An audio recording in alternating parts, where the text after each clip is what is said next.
নমস্কার বন্ধুরা, মল্লিকা কিচেনে আজকে এই যে চিকেন নিয়ে এসেছি। চিকেনের একটি রেসিপি করব। আপনারা কিন্তু শুরু থেকে শেষ পর্যন্ত আমার সঙ্গে থাকবেন। আর রেসিপিটি যদি ভালো লেগে থাকে অবশ্যই লাইক করবেন, শেয়ার করবেন, সাবস্ক্রাইব করবেন আর পাশে থাকা বেল আইকনটি প্রেস করবেন। আমি চিকেনটা নিয়েছি 700 গ্রাম। চিকেনটাকে ভালো করে ধুয়ে নিয়ে লবণ আর হলুদ আর 1 চামচের মতো সরিষার তেল মেখে রেখেছিলাম। এবারে এদিকে রসুন নিয়েছি 1 কাপের মতো, আদাও নিয়েছি 1 কাপের মতো, টমেটো 2টা নিয়েছি ছোটো ছোটো করে কুচে নিয়েছি, আর নিয়েছি কাঁচা লঙ্কা আর শুকনো লঙ্কা কয়েকটা, আর পেঁয়াজ। এবার আমি টমেটো, কাঁচা লঙ্কা, শুকনো লঙ্কা, রসুন আর আদা একসঙ্গে বেটে নিচ্ছি। এবারে আমি কুচানো পেঁয়াজ কিছুটা দিয়ে দিচ্ছি।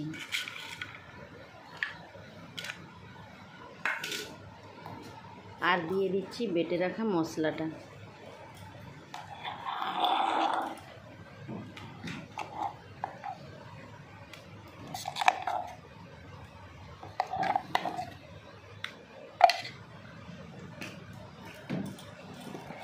আর দিয়ে দিচ্ছি একটু জিরে গুঁড়ো, আর দিয়ে দিচ্ছি ধনে গুঁড়ো,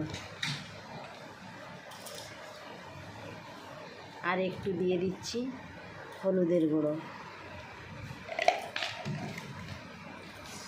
লবণটা কিন্তু একটু কম মাখানো ছিল বলে ওই জন্য আর একটু লবণ দিয়ে দিলাম।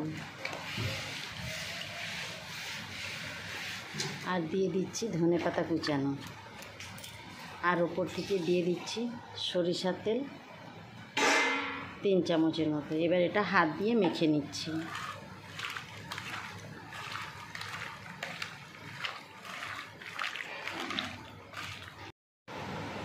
সব কিন্তু ভালো করে মেশানো হয়েছে। এবার মশলার কৌটোটা ধুয়ে আমি একটু জল দিয়ে দিচ্ছি। এটা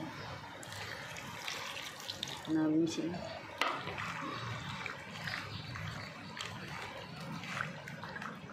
আমি কিন্তু শুকনো লঙ্কা দিয়েছি বলে ওই জন্য এমনি গুঁড়ো লঙ্কা দেই না, বা কাশ্মীরি লঙ্কাও দেই না, এতে কিন্তু সুন্দর কালার চলে আসবে।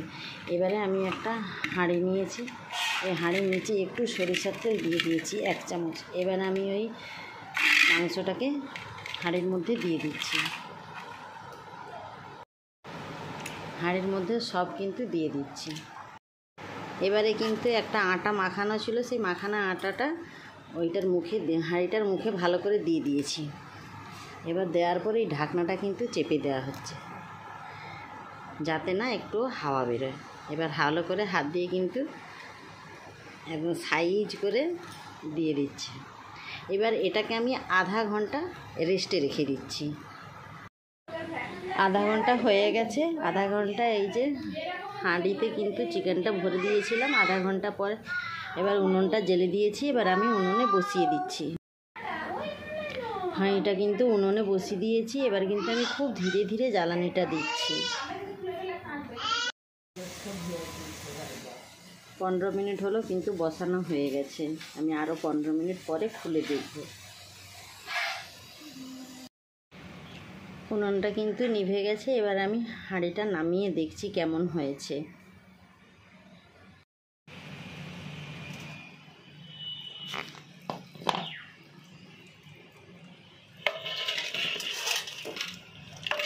মাংসটা কিন্তু খুব সুন্দর হয়ে গেছে, একদম সেদ্ধও হয়ে গেছে। আর এত সুন্দর সেন্ট উঠছে যে অসাধারণ লাগছে। আমি কিন্তু একটা পাত্রে নামিয়ে দেখছি কেমন হয়েছে। মাংসটা কিন্তু আমি একটি পাত্রে নামিয়ে নিয়েছি আর খুব সুন্দর সেদ্ধ হয়ে গেছে। এটা কিন্তু আধা ঘন্টা টাইম লেগেছে। এবার আমি একটু খেয়ে দিচ্ছি কেমন। খুব সুন্দর হয়েছে। হান্ডি চিকেন আপনারা একটু বাড়িতে একবার হলেও বানিয়ে খাবেন। এই হান্ডি চিকেন কিন্তু আপনারা বাড়িতে অবশ্যই একবার হলেও বানিয়ে খাবেন। আজকের মতো তাহলে টাটা।